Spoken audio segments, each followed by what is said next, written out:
Yeah, let's start it. You ready? Okay.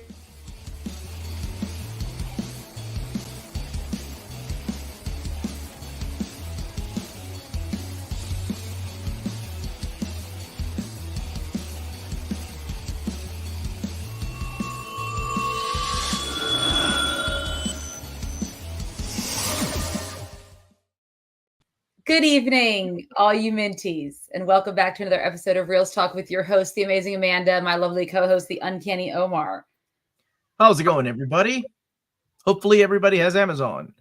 Hopefully you do, or else this will be full of spoilers and of a show you'll never see. There are other means of watching TV, but yeah, absolutely. Amazon is where this premiered, and it's and dropped all at one time, which was, I thought, kind of ridiculous. I really thought they were going to go the boys route and drop an episode here and there, but instead they gave us every single episode. Yes. And we can talk about if that helps or didn't help the show and maybe what we'd like to see moving forward, because it is getting a season 2. You got greenlit? Yeah, and it's going to be in New Vegas, which is everyone's favorite location if you play the video games, or what, at least a lot of people's favorite. I know that was my favorite game, was New Vegas. Wait, you played it? I didn't know you played it. No, I just watched Corey play it, but of all the games I watched, I found that one very entertaining too. That's as bad as saying I played the game, but really I just watched some guy on YouTube play it. All right. I played 4 hours of Fallout 3, and I realized this is not for me. I like making my character. I thought that was really cool. Yep. Not my type of game. Definitely love the aesthetics, though. I think it's really cool. I just didn't get into it. But it does have a huge fan following. So I'm wondering what the people that enjoyed the video game thought of the show. So I'm going into this with the basic knowledge of what I think I know. Oh my God, Larry! Holy crap! Well done, sir. That's a lot of hours. Because Amanda, how many days is that? Okay, there's 24 hours in a day. 42 days. 42 days. About 42 days. That's a little over a month you spent playing that game. I'm so proud of you, Larry. And that's only one. That's only Fallout 4. That's not even the rest of the Fallout series. Right? Who cares at that point? He's played 4,000 hours. Let me see. I've never played the games, but I'm told the show is pretty rich with references and lore drops. It is. It does feel like the game, like when I was watching it. Yeah, but it doesn't to me, because I only ever watched my husband play the game. I never played it myself, but I don't feel like it diminishes. You could go in not knowing anything about the game and still enjoy this series, TV show. Well, at least I hope. That's my opinion, but we don't know how Omar feels about the show, so we'll see when we start reviewing it. That is true, man. I have 0 hours playing the game. I need to read less. And I haven't played since 2018 or so. Oh, okay. So this isn't going to be about Fallout Boy at all? No, Harvey, and no, and we're not going to discuss. Why did you bring that up? We're not going to discuss that we didn't start the Fire remake, which I will defend with my life. That's the thing. That's the hill you're going to die on. I'm not their Ghostbuster remake, but we just I will defend that one. Yes. The Ghostbusters remake. Oh, you never heard their Ghostbusters song? I don't need to. We're done. We're done talking about from the 2016 female version. You don't need that. You don't need that. It's supposed to be canon to the game, so though some are saying some things don't add up. Well, I'm not that person because I don't know what adds up and what doesn't. And good evening. I have only watched the first 4 episodes, but I really like what I've watched. I can only stick around for a little while. Okay, well, thank you. Glad to have you here, Matt. Awesome. All right, Panda. What are we talking about? We're talking about Fallout, which I can actually relate back to Fallout Boy because Pete Wentz did DJ at the premiere party of Fallout, which I feel like was a very well done. I think we already talked about this, but I just like to say that I get to do it again. So there's Pete Wentz from Fallout Boy. He is the bassist. And yeah, it's true. And he got to DJ a little bit at the Fallout premiere, which is really cool. And there's a lot of other images of him. I'm already drinking too much wine. I'm already feeling down. All right. I need to cleanse my brain.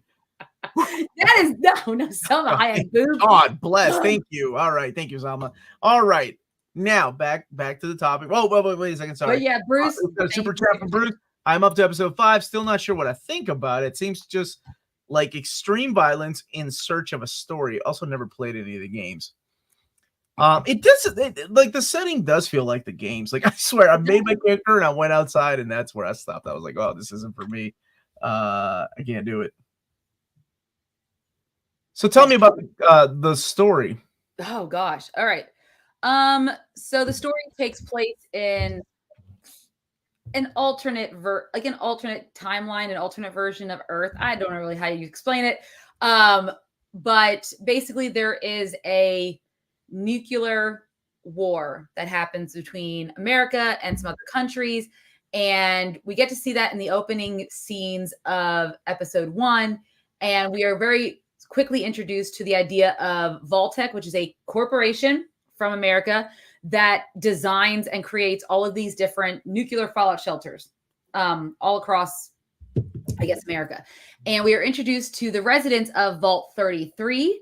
One of those residents is Lucy, and we get to see a great montage of all the skills she's acquired. She already knows she's going to be kind of a badass because she has a lot of different skill sets. And the reason we get to see all this is because she's applying to be a part of like this marriage, was like a marriage contract thing between her and another person from another vault. And of course, because she's so amazing, she is selected. And what happens is when they meet these people from the other vault, they seem a little off-putting, and it's because they are not actually from that vault. They actually killed whoever was in that vault. They're actually from the surface, and they attack everyone after the wedding is over. Some people die. She ends up surviving, and she even uses a stem pack, which if you play the game, you would be familiar with. Hopefully we don't use stem packs for everything. Some people just got to die. But it's like when like Harry Potter and them use like the special stuff to keep people alive. Martin, how are you? I haven't finished it. Just passing by to say hi and hitting that like button. Thank you, Martin. Do you think Lucy is pregnant? I'm pretty sure her husband finished his part. Yeah, that is a very that's a very good question. I'm pretty sure he did, and I'm pretty sure she didn't use protection. I don't think that was part of their. Yeah, but her husband. Maybe the stem pack came with a protection kit too. I don't know.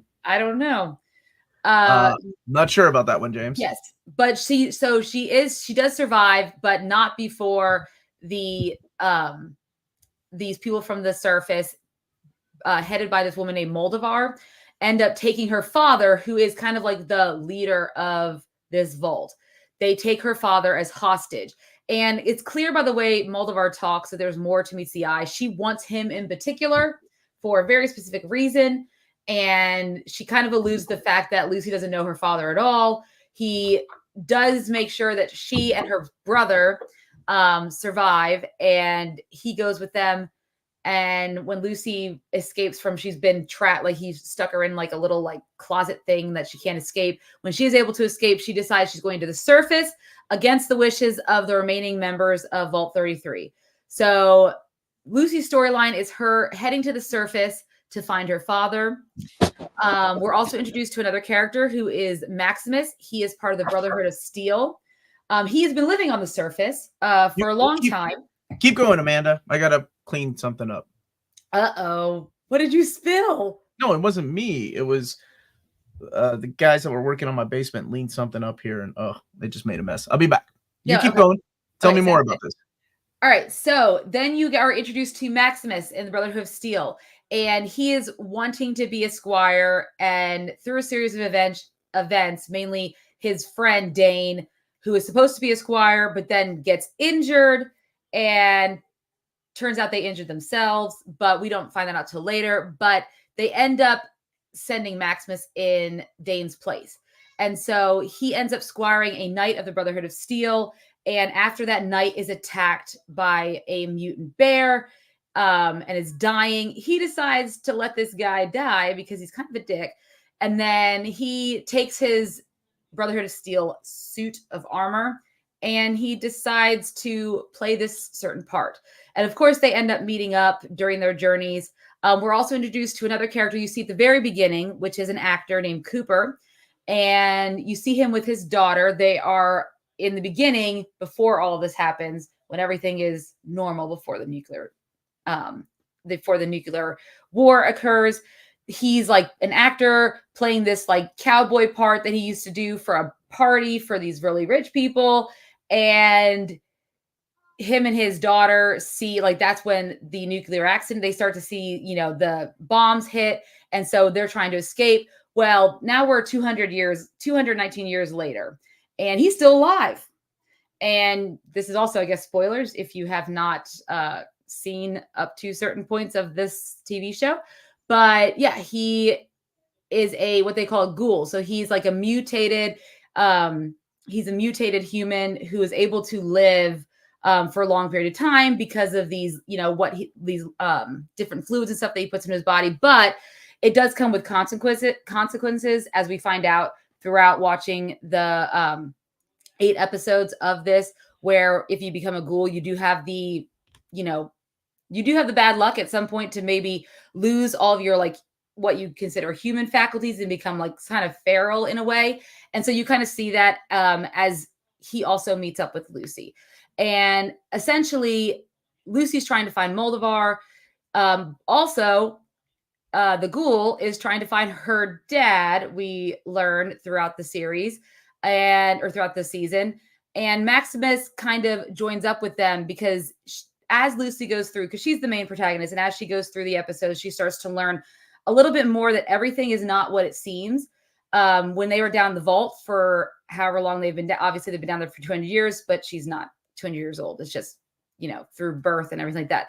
They come to find out they've been preparing to, go back into the society out on the surface and rematriculate, I think is the word they use, and just start to, lay foundation. So they have created this like perfect society in the vaults, right? And she has these ideals and these morals that she thinks everyone should have, wasn't aware that there's all these people living on the surface, didn't even realize that even after the nuclear war, we even tried to start new civilization or new cities. And again, we're also attacked. And so she has to grapple with the fact that she's kind of been lied to for most of her young adult life. And she learns this through working with Ghoul and working with Maximus. And then it all kind of comes to the head in the 8th episode where she finds out the truth. And we also learn along the ways through flashbacks of Cooper's. His wife worked for Vault-Tec, and we learn that they've been, creating these for a while. They've had, they've been working with doing like test groups, sending them down there just to see how it would go. But like his first indication that all's not what it seems is they wouldn't let his dog come with him. Right. And he's like, why can't you have dogs in the vault? And you come to find out that Vault-Tec is a corporation that our government's letting run the safety and security of our nation, I guess. And of course, their number one interest are their shareholders.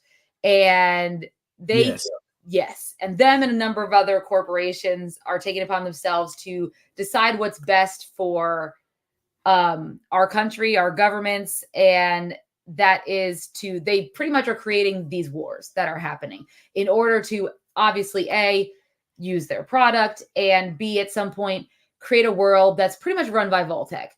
Because what we find out is we're spoiling it, her father is a person who worked for Vault-Tec pretty high up.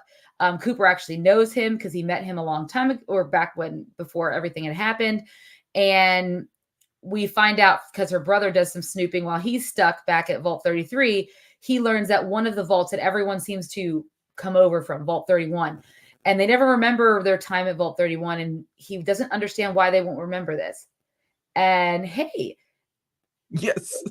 There was a never ending story review. It was during my birthday month. Where were you? During his birthday month. And I'm sure there's probably talk of Fall Out Boy in that one too. Oh, Jesus, probably. I know. So some big differences compared to the game lore, like who is responsible for launching the first nuke. But it's okay because they still managed to make a story that is very entertaining, unlike other game IPs. I think we've come a long way in game IPs. There was a long time when you just avoided anything that was a video game and they made it into a movie or a TV show because you were just so burned on everything they've done in the past.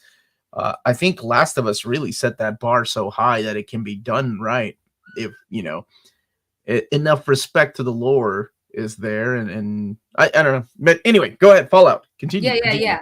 And no, Craze, you're right. It's not that they don't remember, they just won't say anything, but they keep telling him they don't remember their time at Vault 31. And so he eventually manages to enter Vault 31 and finds out that it's being run by the brain of the owner of Vault-Tec, who should be dead for many, many years, but he's alive because of science. And Vault 31 is filled with all of these Vault-Tec employees, including her father, obviously, was one of them, and multiple people that are living in Vault 33 right now.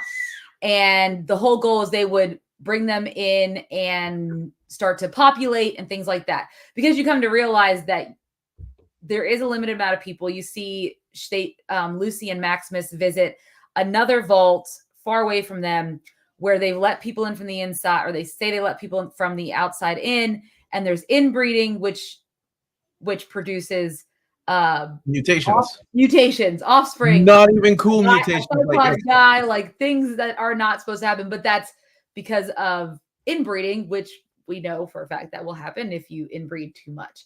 So we find out that that's what's going on, and of course, once her brother finds this out, he can't leave, right? But he's pretty much, punished for what he's done. And so you kind of have a lot of these different storylines.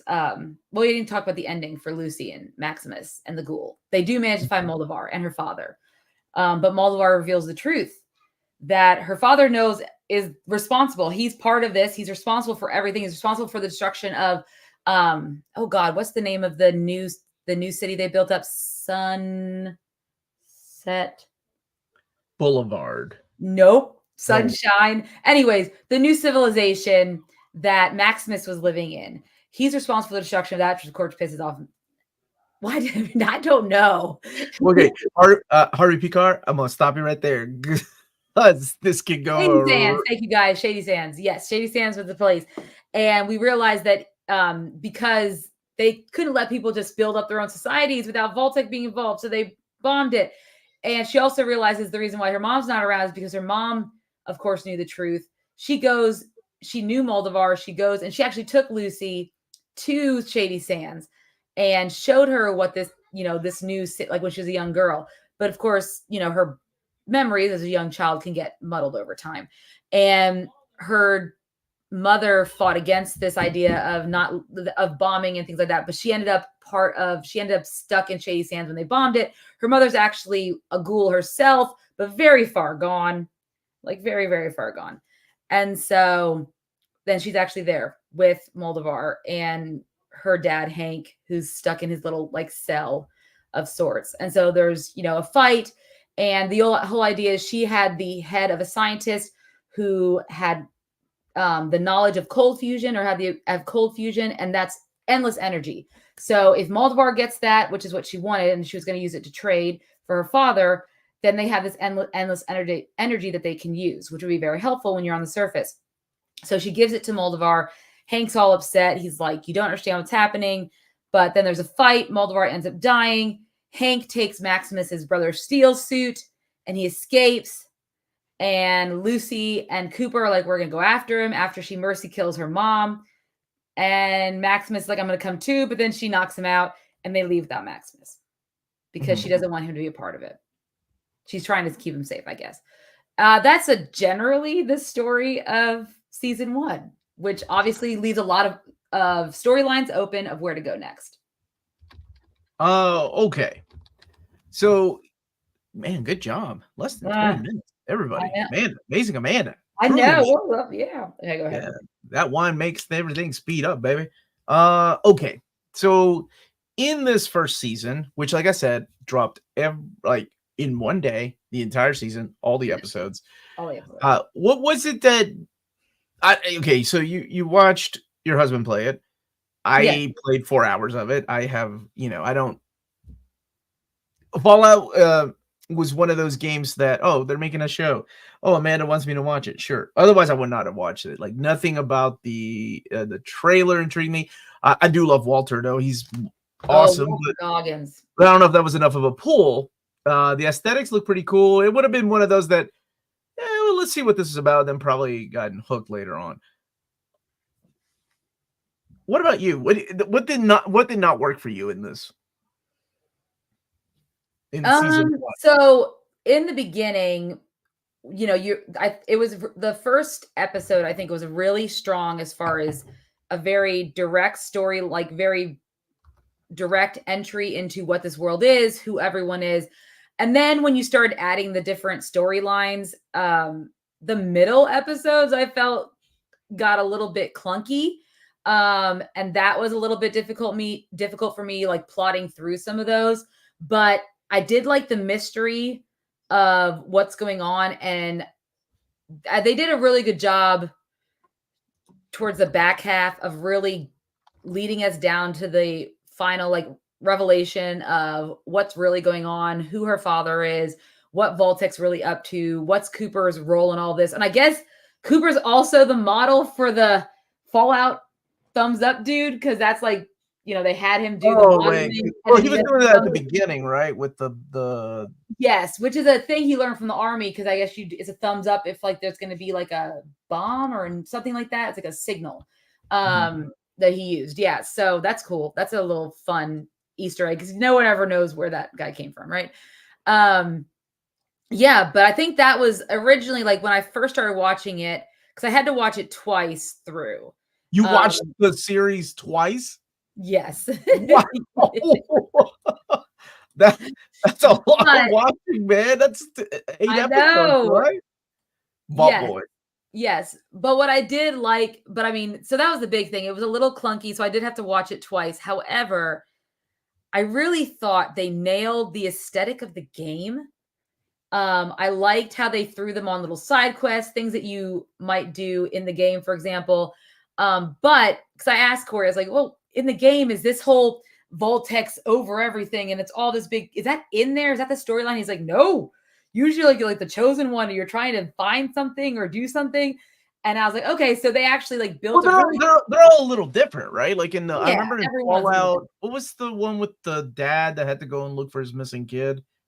The one that I played was Fallout 3, and then there was Fallout Vegas that mainly took place in Vegas. 4, I think, was in DC, wasn't it?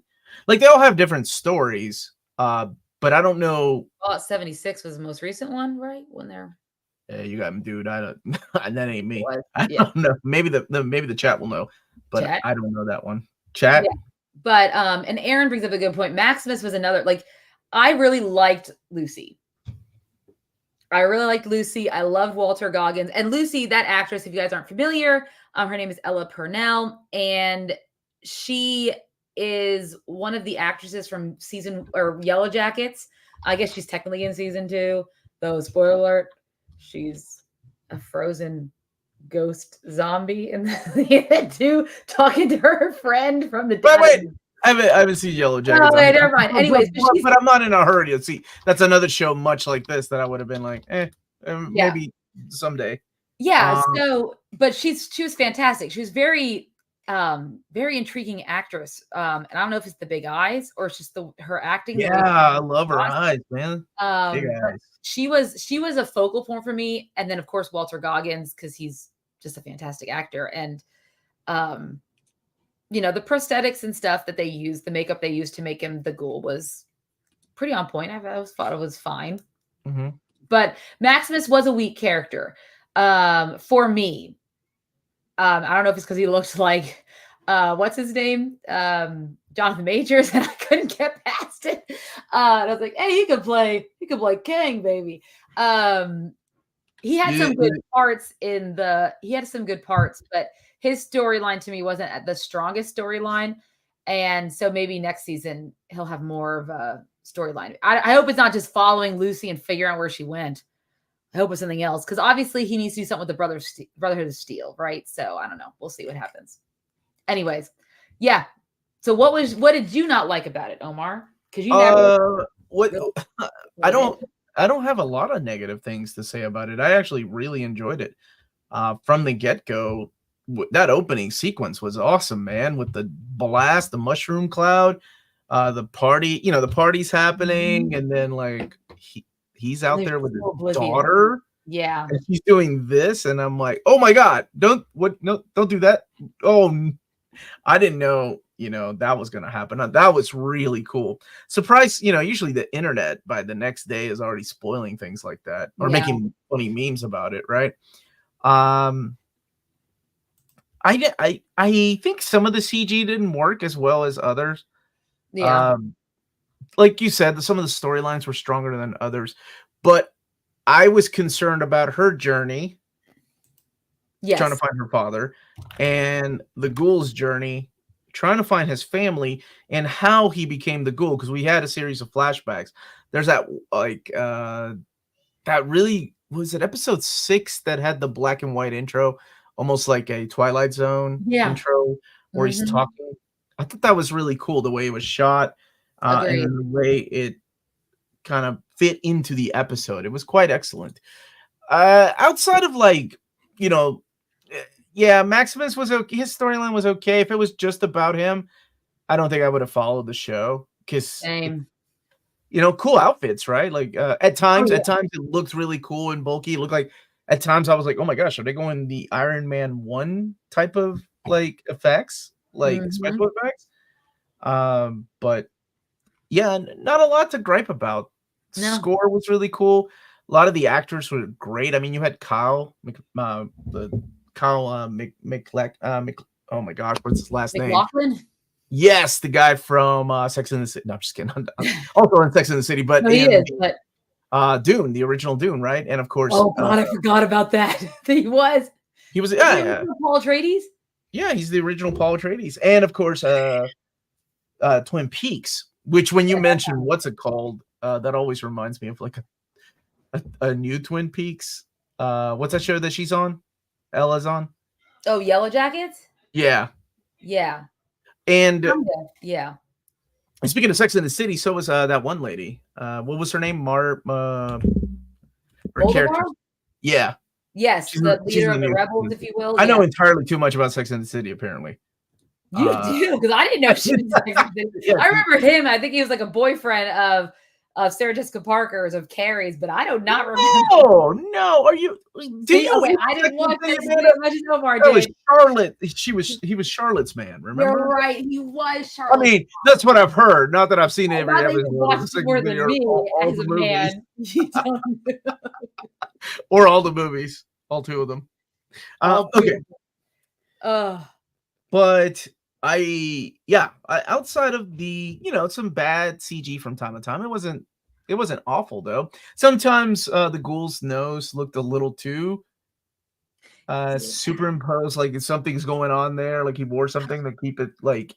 I was trying to figure out what he looks like. There is another character from something else that makeup. Deadpool? No, because he had a nose. He has a nose. Yeah. He was burnt, but he had a nose. Is it what's his name? It's Hugo Weaving's character. What's his name? Red Skull. He looked like Red Skull. That's what he looked like. That's what I thought. Okay. Yeah. I saw Red Skull. At first I saw him, I was like, is that Red Skull? This is weird. Red Skull. That's less red, said. But he's still, to be fair. Okay, I can kind of see that. Max also knows that he was Charlotte's boyfriend because he broke up with her because we'll do a Sex in the City marathon and then we'll review our favorite season. I have no desire, but that's fine. Okay, whatever. And why anyway, it's not the same without Kim Cattrall though. Anybody? Right? No, I'm with you on that one. Yeah, she made that show. Without her, it's not the same thing. She was amazing in the entire series. Let's see. I do like that they use. So I was surprised. I was looking up like who created it. So the producers of Westworld, Jonathan Nolan and Lisa Joy, they're the ones who worked on this. No, well, I like Westworld. I mean, maybe I did too, but it just didn't meet the numbers that HBO wanted and it got canceled. So I was really mad about that. And it has 4 seasons. But I like the story where that was going. So I'm excited. I was still excited when I heard that they were the ones who were in charge of this. Because I think they really did a good job of, Last of Us was a great adaptation, right? We've had really bad video game. Halo is a great example of a bad TV show, video game movie adaptation. Halo. Name any Resident Evil. I know, but a recent Resident Evil. Mortal Kombat, the new movie. I like the original one more than the new one. That was awful. Yes, that new one was not great. We did watch that, didn't we? Yeah, we did. I don't think we ever reviewed it. Yeah, I don't think we ever reviewed it. Are you sure we didn't? You sure? Anyway, James? no. James, did we review Mortal Kombat? I don't think we did. I know you and I texted about it, but I don't think we talked. We reviewed it. I mean, I knew we were like, because it was at the time when there was like not a lot of content out, so I thought we were like pressed for content. I haven't even seen Halo. Don't do it. Master Chief has sex in the first season, which seems, and he keeps taking his helmet off. I feel like that's just not how. It's not that it has to be like the game. And that's what now I understand what people felt like when Sylvester Stallone played Judge Dredd. Did he do that? Take off his helmet a lot? Yeah, he's not supposed to do that in the comics. Well, because he's Sylvester Stallone. He's like, I am the law. I had a dream about that guy. Give me a live action Dino Crisis. You're like the only person besides my brother that might actually watch that. It's called Jurassic Park or Jurassic World now. No Mortal Kombat review. That's what I thought. I guess we didn't do it. Well, that's wait a minute. Master Chief is porn stash from Orange is the New Black. Yeah, it is. Oh, you didn't know that? Yeah, it is porn stash. That kid was from Ernest Goes to Camp, right? Like that's the first time I ever saw that guy. I love that movie. I don't watch any Ernest movies, so that's why I wouldn't know. You haven't seen an Ernest movie, and you live in Kentucky? We did the comedy thing. We know that I've seen. Oh yeah, that's right. If it's Will Ferrell, it's all you. Yeah, if it's not Will Ferrell, I haven't seen it. I'm just kidding. That's not true. Oh man, we need to have an Ernest marathon. My daughter is best friends with his grandniece. That's right. Yeah, because he's a Kentuckian. Well, that's awesome. Her dad wrote a book all about Ernest and is making a documentary on Ernest. And I was like, wow, a lot of people really love Ernest here in Kentucky. Okay, back to this. He is from The Wire season 2, if I'm not mistaken. Season 2 from The Wire. I like most of the characters. What did you think of her brother? I've seen that guy before. I think it was the Kings of Summer. Yeah, I think he's an interesting looking actor. What's that? I think he was also on a Disney show once. Like he was a younger boy, like a young kid. Maybe. I know him from that one, like I said, the Kings of Summer. Yeah, but he was an interesting character. I didn't realize we were going to be following him and her cousin that she did some stuff with, but not too much stuff, just a little bit of stuff. Who was in love with her and wanted to marry her. But I'm okay with that whole concept because I'm okay. Which concept? You need to clarify. That they would try that would happen here in Kentucky. Like we just talked about Ernest being a national treasure. Now you're giving us a thank bad you. rap. Okay, he was from Hannah, Montana. Thank you. He was Rico. That's why I was like, he was in a Disney show, and I just don't remember what Disney Channel show he was in. Rest in peace, Jim Varney. Thank you so much, Griffin. Represent Ernest. All right, go ahead. Yeah. Anyways, so Norm was a very interesting character for me. At first, I was like, why are we following her brother around? He was a little off-putting at first, but the more I got engaged in his story, the more I liked it, especially like when they were trying to punish him by giving him a job he didn't like, and they realized that he didn't really like any job. And so they couldn't every job he's had, he's like always failed in. So they end up giving him having to deal with the prisoners who he thinks because they're, in Vault 33, they live by this whole idealistic, we can solve everything through talking and working things out. And they took some of the rebels that were from the surface that were, attacking them. They could take some of them prisoner. And of course he thinks they all should die because they killed a lot of their friends. And they're like, no, we can integrate them into society. They can read Shakespeare and all these crazy philosophers. And I'm like, that, yeah, I think you guys have too many high hopes for these people. And so their punishment for him was to make him like go down there and feed the prisoners, which, you know, in order, because he's like, well, I think we should kill him. No, but I liked how like his story ended up. I really thought it was cool that we needed someone who was going to be in the vault to find out. Like we needed. You mean more like explore more of the secrets and the exactly. twists. We needed his. I like how the secrets kind of came together too. Exactly. As she was trying to find her dad, he was trying to figure out what the other vault was. Yep. And who all these people were. So when everything is revealed, you're like, oh, that's cool. I really like the show because it's accessible to people that don't play the video game. Yeah. Like I said, it was the trailer didn't hook me. I you know, if you hadn't been like, hey, let's review it, I probably wouldn't have watched it for a while. Eventually I would have gotten around to it, kind of like that other show, Yellow Jackets. But man, I love the first episode, like the twist with the people from the other vault, killing a bunch of people. It like Bruce said, it can be a little over the top violent. Yes. But I mean, it's so over the top, it's ridiculous, especially with the shootouts and stuff and the guns. Yeah. Who was the guy from Lost? I really expected him to play a bigger part. Well, his only role, I think, was that he was the scientist that had the cold fusion and he escaped. He didn't want them. So his head plays a bigger role. His head plays the biggest role of the entire season. I was expecting him to be in it more as well. So I was surprised. Yeah, I was surprised about that one. Is it Michael Emerson? Is that who played him? Yeah. I was like, that's a very recognizable character for a lot of people. They might not know the actor's name, but they know who he is because of Lost. And I was surprised. He was also in that one Burn Notice. Was he in Burn Notice, I think, or something like that? I can't remember. No, you're right. That was after Lost. Yes, I think it was after eye patch on Annabelle Hagen looked good. I thought she looked good with an eye patch too, James. Person of Interest. That was the show. Not Person of Interest. Person of Interest. That's what it was. Like the music, like the score. What would you give this out of 10? My biggest issue, honestly, is not to do with the show, but the way that Amazon just drowned it with one. Yeah, season. And the problem with that is that you don't have people talking about the twists and the turns happening. Like, holy crap, man! Did you see that show where the vault people kill the other vault people? And then it's like people are talking about it for like a week, and that's it. Unlike X-Men '97, people have been talking about it and still twisted turns. Exactly. Yeah, he's the MacGuffin on the show.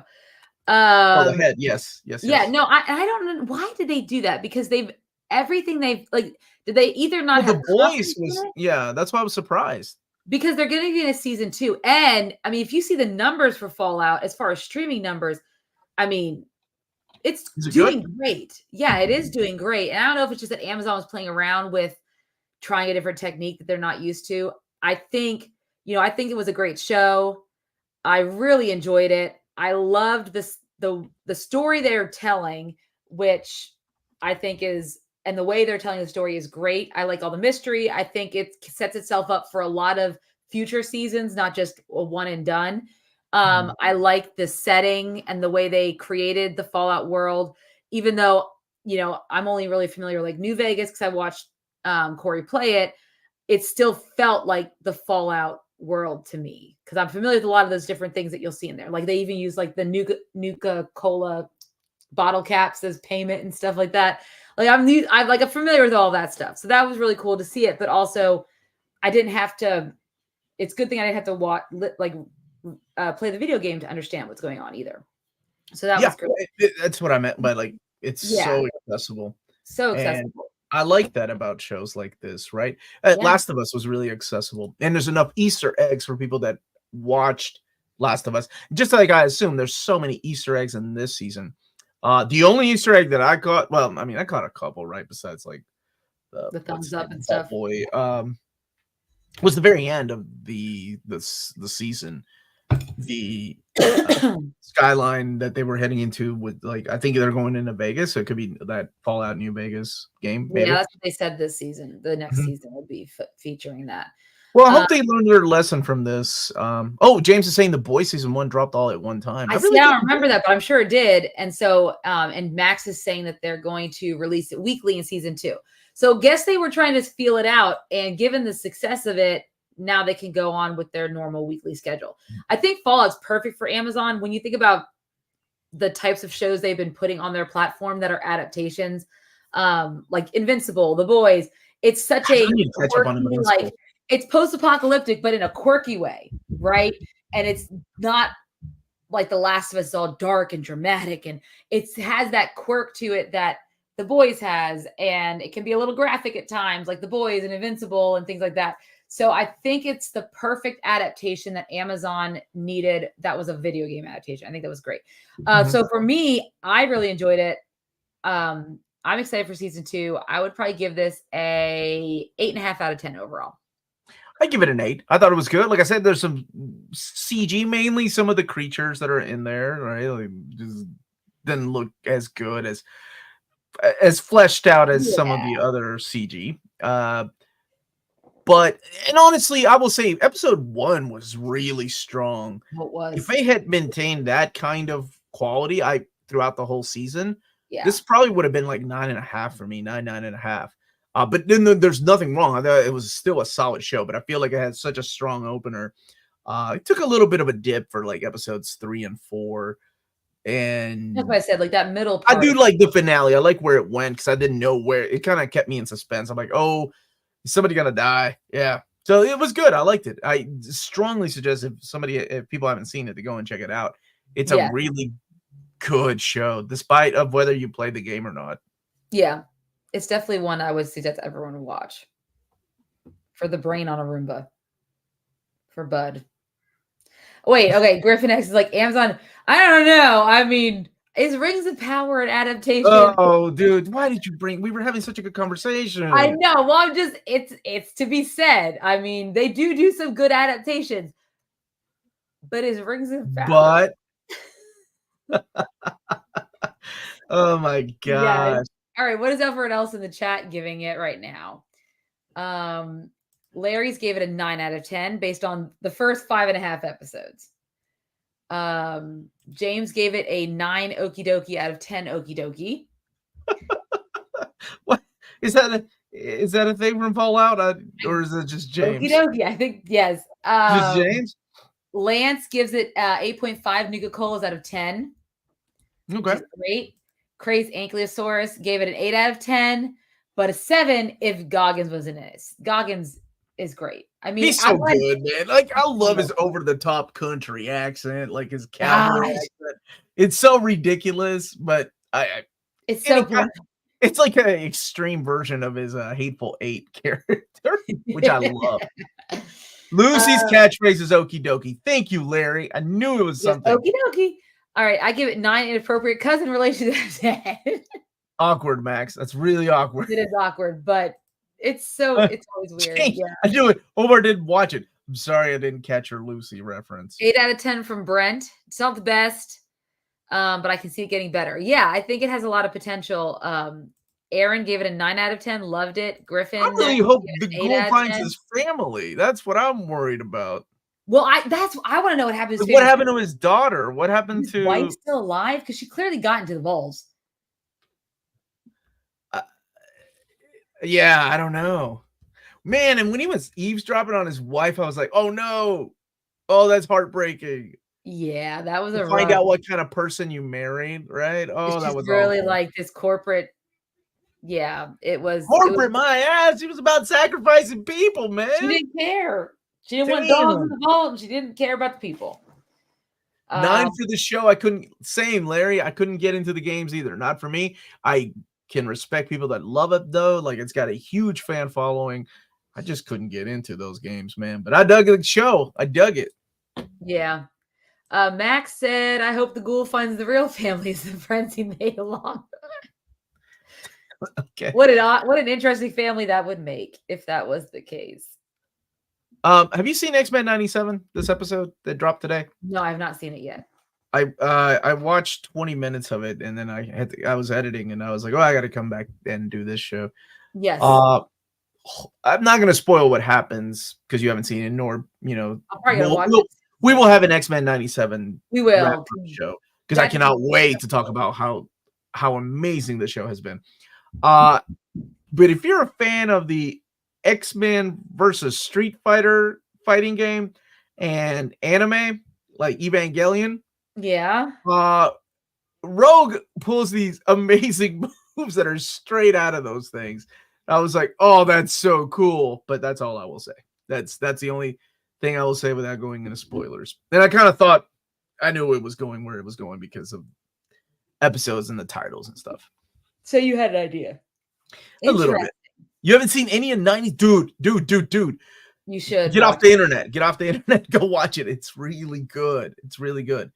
The original tune wasn't that. I am with you. I'm with you. I actually did not like the original cartoon because at that time I was into anime and I was also into comics, and I thought the cartoon was just, oh my gosh, so choppy and just yeah, a cheap imitation of what the comics were. Yeah, I was watching it last night. I was like, oh, I remember this being the animation being better than it actually was. Oh, yeah. But the show 97 has been phenomenal, man. It's good. It is really good. I'm gonna have to. I like that. No, I think it is better than Evolution. I liked Evolution. I liked Evolution a lot, but I think it is better than Evolution. That's high watermark X animation to me, and that also had Kyle and Yost, right? That's where they came from, and started doing their show or their comic and brought X-23 with them. Interesting. X-Men 97. Larry's like, he's even swearing he's so excited. It's so good. It's good. It's good. Do you like the Spidey? No, I think by that point I had stopped watching. Like, it's weird because that was coming, like, those shows were coming out at the same time that we had things like Batman, the animated series. And I thought Batman was just so good. And those shows just weren't up there with Batman. But I know that my wife really liked Spider-Man, the animated series. I actually watched some episodes with her, probably about 10 or 15 years ago. I can't remember. And I was like, wow, this show is going by fast. It's like ADHD. We ain't got time to like have character development. We got to go. That's the way that show felt. Yeah. What's your favorite Batman omnibus? Oh, dude. Probably the Paul Dini Batman Adventures, or the Paul Dini one, or No Man's Land, because I've been wanting No Man's Land for a long time. 90s animated was like the original X-Men show. We were so starved for Marvel animation, which is a thing. I just hope they follow suit with what they're doing in this show, because I was so worried about the show because of the animations. I'm not a fan of the animation style of What If. Did we review What If too?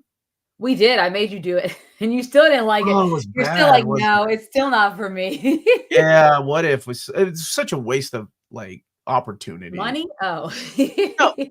No. Oh gosh, I got stories to tell you. I've met up with my buddy Chris, who works at DreamWorks yesterday. We went out for drinks, me, him, and my buddy Trevor, and he was sharing me some crazy stuff, and I was like, what? That's so weird, man. About just how much money is spent in the industry. What's your opinion on the Batman? That's the one that had artwork. It was designed by Jeff Matsuda, right? Jeff Matsuda was the character designer for that. He's the guy that came over from Extreme Studios. I dug it, man. I thought it was good. Yeah. Sorry, I was reading this article about Rebel Moon, which I dislike so much. Jeez, why do people hate that? I haven't seen it. I started part 2. I actually like part 1. I don't understand people's problem with it. All it was just like, let's introduce you to this character. Let me introduce this character and this is bad.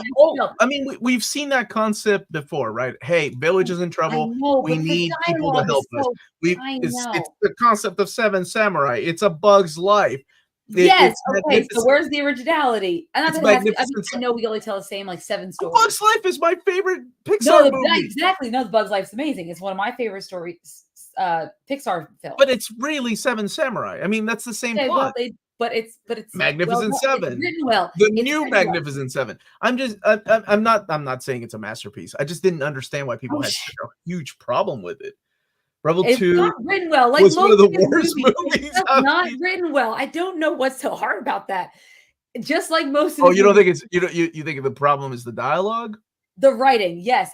It's and every Zack Snyder most I no, I don't know. I mean, 300 was good for like the special effects, but I don't know if the writing was like special effects. This is Sparta. Come on, how often do you say that to your kids and you kick them?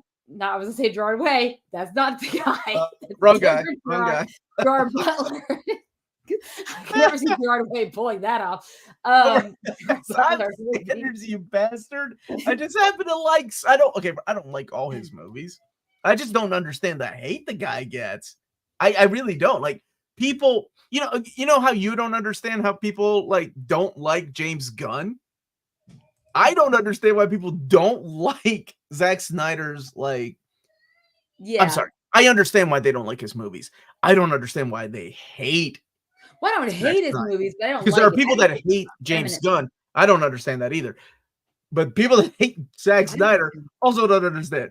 Like, they're not the greatest movies by far. It's like Michael Bay. I don't hate him, but I wouldn't watch Teenage Mutant Ninja Turtles 2014. I'd watch Bad Boys 4, and then I found out that he didn't even direct the damn movie. Now I'm mad. And now he's writing a friggin' comic with Post Malone. I wanted to see Monkey Man. It looks so good. And so I saw a review about it, and I want to see it, but it has potential, but doesn't deliver on what the promise is. But it's good. I mean, I heard what's the promise? Fighting? I don't know. I hear Jeff I don't know what the promise is. I don't remember much of that review. I just remember them saying it wasn't that great. As good as it could have been, I guess is the term you want to use. But I don't hate Zack Snyder, but I'm not a fan of the fact that they've released these movies and then he comes and when they premiere to low viewership numbers, et cetera, then we have to get the follow-up articles about how, well, X character, they're going to get more screen time in my Snyder cut. Why? Just make the film you're gonna make. Why do we have to have four different versions of these films now? Or don't have so many slow motion scenes, and maybe you can speed some up so you can have your movie that you wanted. It's trying. I don't understand. Like, okay, like that's what we come out with. Well, maybe you'll see it's better when you see my director's cut. Isn't that what you did? I feel like Netflix gave you a pretty good, a fair amount of freedom. It's not DC. It's not Warner Brothers. Okay, anyways, I'm sorry. No, go ahead. Keep telling me why you hate Zack Snyder so much. I'm just passionate about this. I don't understand. No, it's like it makes sense when like they do the director's cut of Lord. I'm going on a tirade. I'm sorry, of Lord of the Rings because there's so much, and you could just there's so much of Rebel Moon. You just haven't seen it, man. No. How are you gonna say no? He is the J.R. Tolkien of our time. The Snyder cut of Justice League, and it did nothing. Oh my God, the Snyder! No, you can go to hell. The Snyder cut of Justice League was freaking awesome. I don't care what I gave that movie a 10 out of 10. No, I know. I don't understand why. You and Maddie were like black and white scenes. I don't get it. No, it was just a good movie. What? We had Darkseid. We had everything we want. We had a Green Lantern. We had a Martian Manhunter. Like Love and Thunder had everything you'd want. Don't you dare compare. You take those goddamn words back. You're gonna make me snap, woman. I'm just saying. I mean, but it wasn't good. On paper, all I'm saying is, like, it makes sense when Lord of the Rings has a director's cut because there is so much of the universe, and yes, there are side characters they cannot add in the final cut. So it makes sense. I don't understand what Rebel Moon. You weren't as hard on it as Maddie was. You gave it a 7.5. I would be I gave it a 9 out of 10. Maddie gave it a 5. Y'all are messed up. That movie was good. Lance, if this will be Joss Whedon's return as Rebel Moon 3, I would die. Stop. I don't think he'll ever come back. Maybe he will a long time down the road, but I Who haven't knows? heard. Maybe when From TikTok's him. banned and then he can't get Gen Z like going off on you on TikTok, maybe then maybe you can come back. I Gen just can't Z. take you for any handed friendship. You just can't. I can't with Zack Snyder either. I can't. You can't even finish your goddamn sentence. I just can't. Where's my rant? Where's my rant about Avatar: Last Airbender? I feel like it also the movie, not the animated series. I love that thing to death, but I feel like it would apply to some Zack Snyder films. I thought Yes. Watchmen was pretty good, and you're never gonna match the comic book because it's just impossible to do the comic book. I don't care how many times they've tried. The HBO show was good, but I mean, it wasn't the adaptation. It wasn't of the actual comic book, so it wasn't true. No, I gave it a 9 out of 10, Brent. Yeah. Okay, 9 out of 10 is still a pretty damn high rating. I enjoyed it. What? Duolingo, you have to like sometimes your things are like 90% or above. So it's still that's still a high bar to set. You gave it 7.5. It wasn't like you hated it. I thought it was awesome. Yeah, but that wouldn't give me wouldn't check my box for like my friend's quest on Duolingo because it has to be at least an 80% or above usually. So what the hell are we talking about? Duolingo or rating movies? Shout out Brian Wilson. Oh my god. I liked it. I'm not gonna apologize for it. I thought The Flash was gonna be the saving grace of the American cinema, but you all proved me wrong. You all did not go buy the tickets. But guess what? Y'all proved me right. So that's all that matters. With what? That Spider-Man would make more money than The Flash. Exactly. I don't think that's what we agreed on. We agreed on what was it? The fakey girl. Good I saw Baby Reindeer. I haven't seen Shogun yet, and I need to see. I heard Shogun wasn't getting a second season. And I don't know. I haven't seen it yet, so I don't know if there's enough material for a second season. Baby Reindeer is wild. Yeah, and if you haven't seen it, I don't want to even tell you what it's about. There's some really uncomfortable scenes that made me uncomfortable. Yes. But I was like, oh, God, this guy. It's this poor guy. And then other times I'm like, you dumbass, what are you doing? You're bringing this on yourself. Yeah, he brought a lot of it on himself. Yeah, exactly. Couldn't make it 30 minutes into Flash. Well, at least he's on the microwave. I had to. I was forced to do it. You were forced. You loved it. You gave it a standing ovation in the movie theater, Amanda. I did not. Uncanny Valley. Uncanny Valley. Sure you did. I did not give it. A 9 was a good experience. Thank you, Brent. It's still a little too high. Oh, you gave it a 7.5. It's not like. Okay. What did you give The Flash? James, what did we give The Flash? I can't remember. James, I give it a 6 or 7. I think I give it a 6 or 7. You do it a 7 as you liked it. It's still 70%. That's not great. I passed on 70%. A lot. You gave it a 7.5.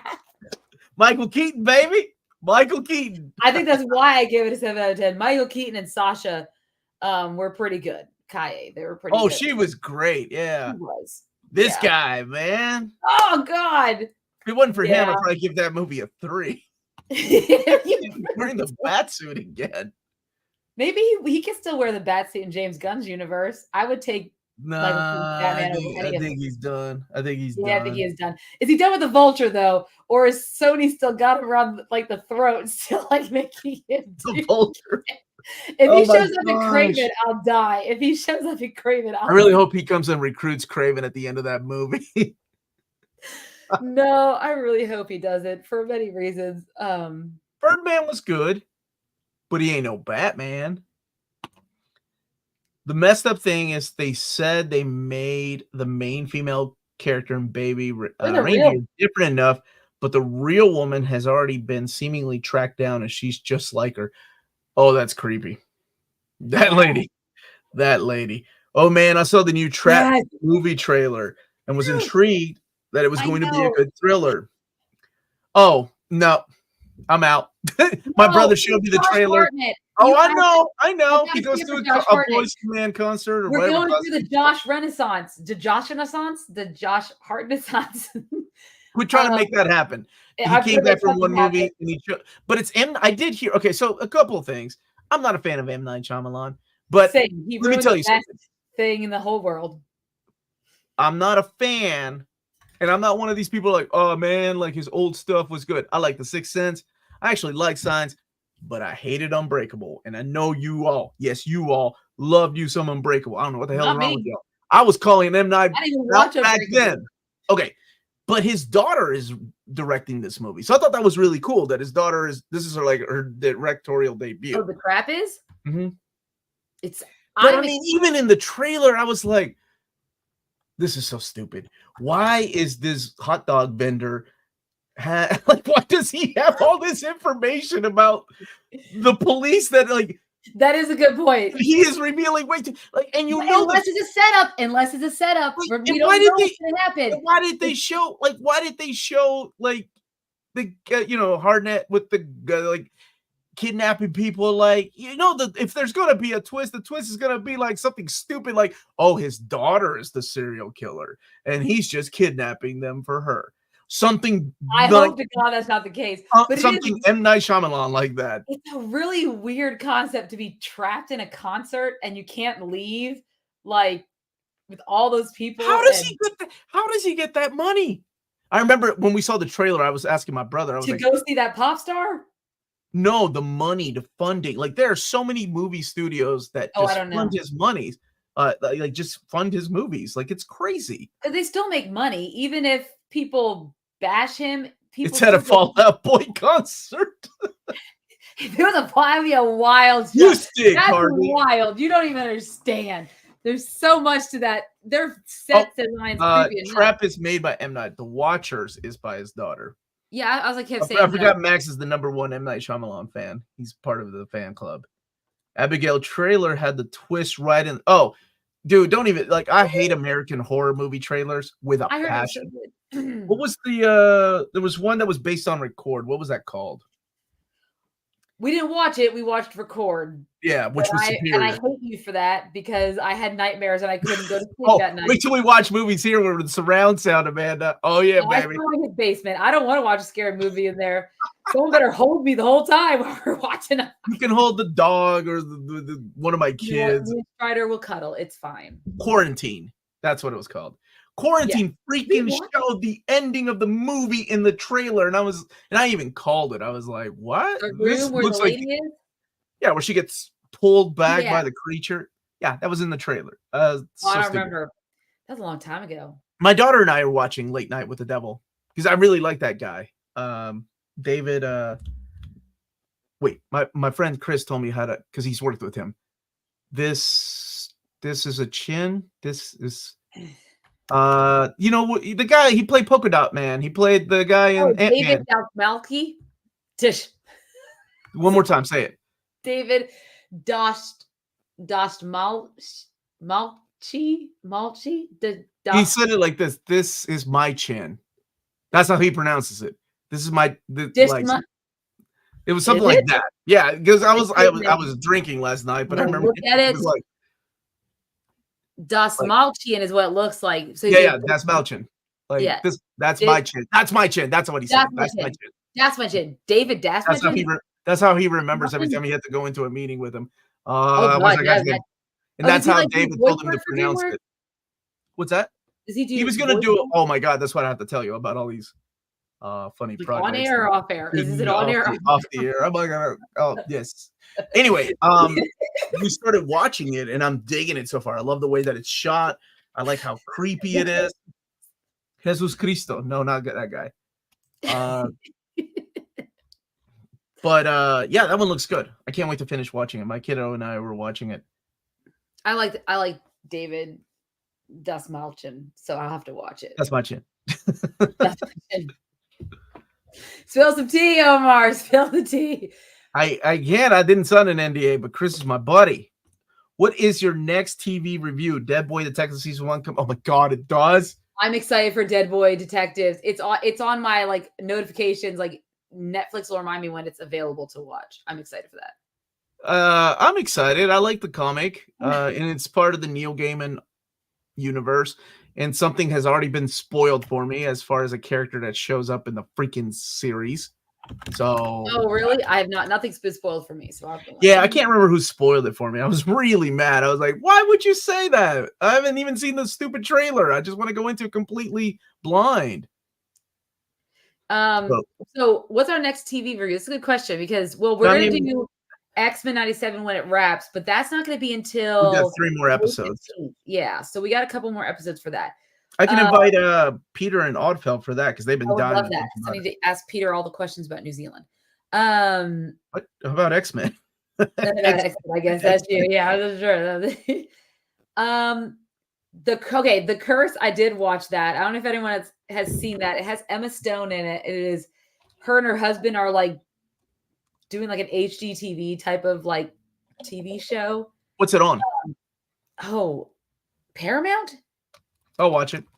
Paramount Plus. The Curse. Oh, Bad Batch. God, I forgot that was on.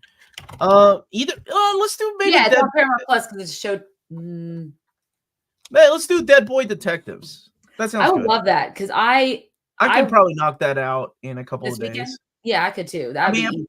Oh, they dropped the whole season, don't they? Yeah, they'll drop the whole season of Dead Boy. How many episodes is it? Do you know?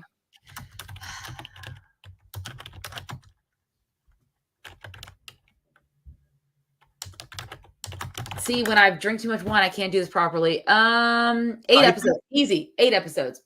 We got it. Oh. Well, Harvey, yes. But I don't have Showtime. I have Paramount Plus that has Showtime in it. So I watched The Curse on Showtime. Gotcha. Okay. Yeah. 8 episodes. I should have asked James. He ain't had wine. It comes out tomorrow, is what James was saying. Mm-hmm. So they drop things on Friday, huh? Thank you, Bruce. That character. I haven't seen the trailer though. That was it. That's why I haven't even see. And I've never read that, so I wouldn't know, which is great. Yeah. I haven't seen the trailer because I was going to go into it completely blind because I really like the comic. I did hear there was a backlash because Netflix canceled a series that had the same premise just last year in 2023, like January of 2023. It had 1 season. What was it called? I don't know. It's about 2 kids. I think, but it was like the same premise: 2 kids that are dead and they're solving mysteries. Not that it's a very unique premise, but no, I mean, technically, there's a show on Paramount Plus, School Spirits, kind of along the same lanes.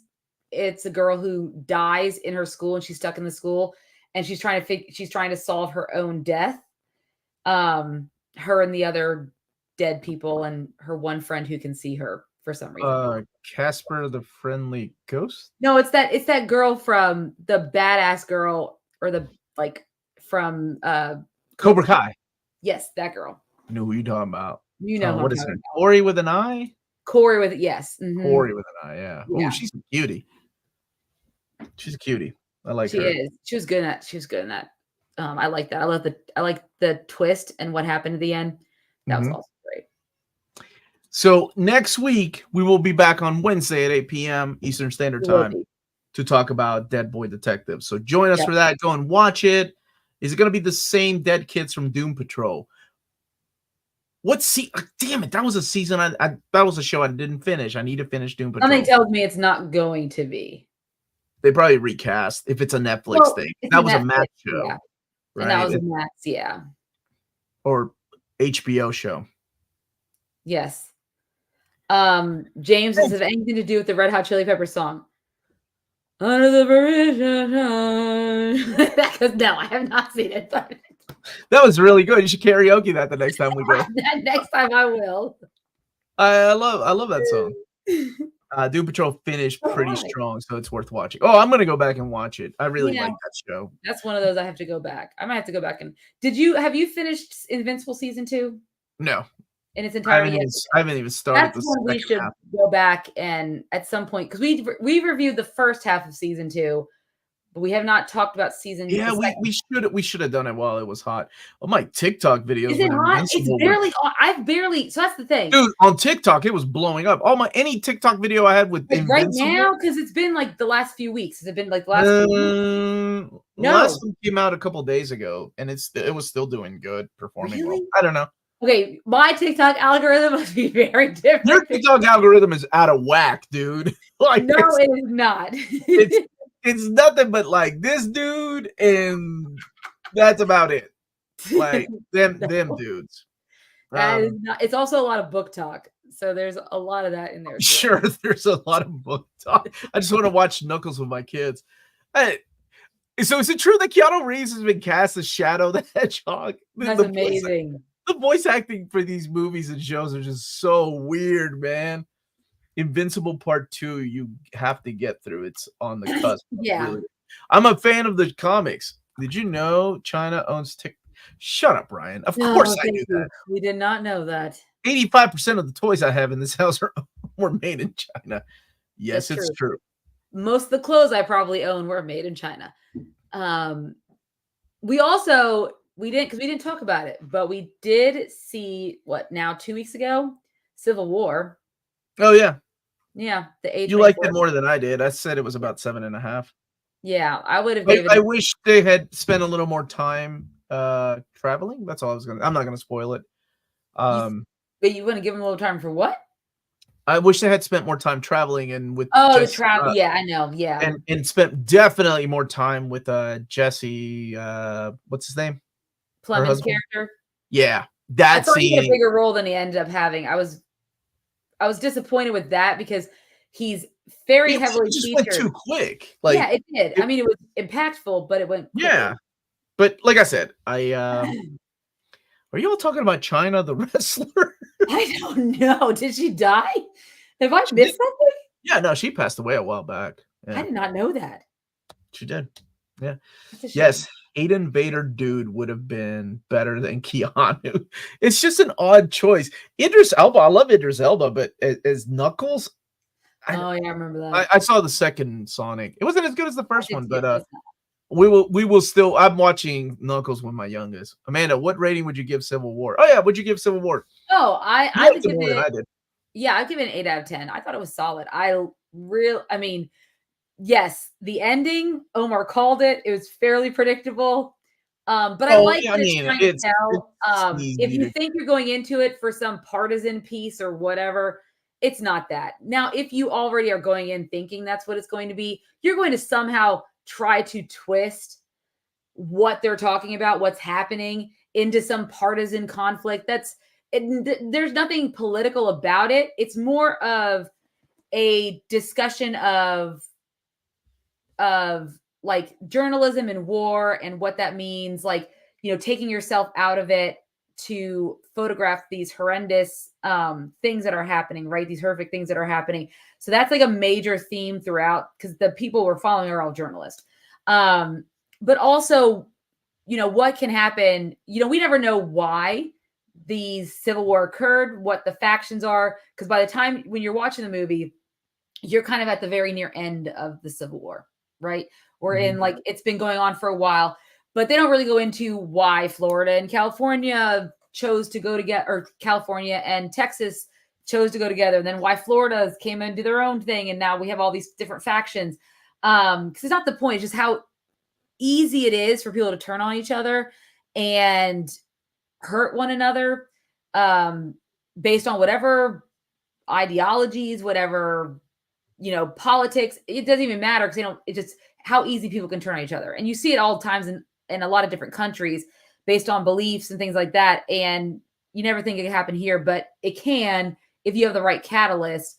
And what does that look like here in America? You still have people who are safe and like, oh, I just don't think about it because it's not happening here. We don't worry about that stuff, right? But yet they still have to worry about it. It was an interesting film. And I think Kirsten Dunst, also having a Kirsten Dunst-a-sons, in her own way. I'm making up all the words tonight, Omar.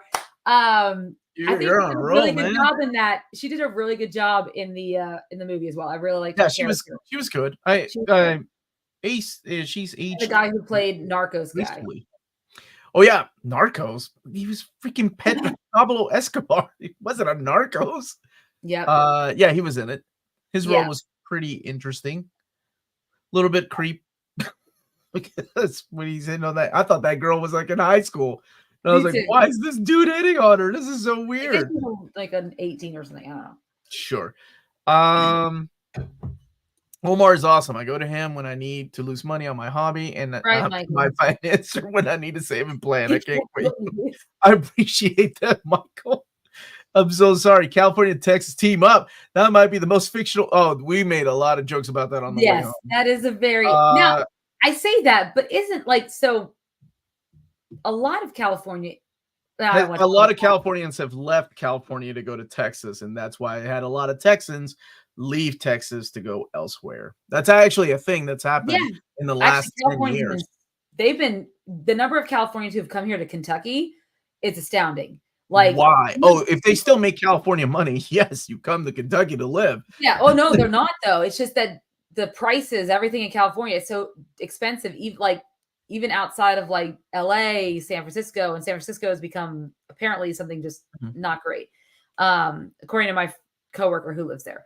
Yeah, and so people have been flooding. There's like Facebook groups, people like, hey, we're leaving California looking to go. What are your thoughts about Tennessee? What are your thoughts about Kentucky? And that's a good question. I'm counting 9. Oh, is that your entire family? 9 of us. 9 of us, yeah. I do have to get going because I promised the little girl I would watch the rest of this movie with her because I got to be on the road early in the morning and I got to edit before I leave. I will be back on Saturday morning.